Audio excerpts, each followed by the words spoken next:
ये देखिए मेरा बाबू अभी खेसारी भैया का एक्टिंग करेगा। आइए। आदरणीय प्रणाम, इसको ठीक अभिमान हनुमान प्रसाद के सादर प्रणाम।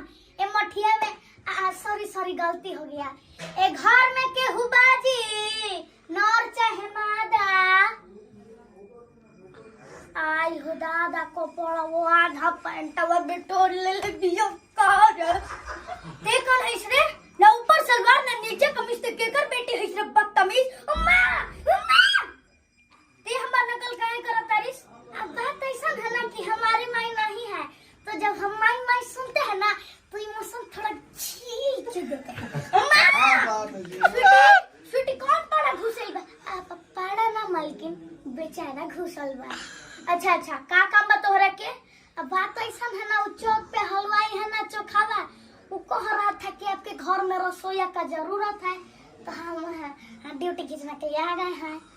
अच्छा, खाना में क्या बना ले मेला?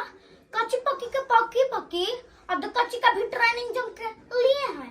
अब कच्ची अरे हाँ उहे चाउमीन बर्गर पिज्जा।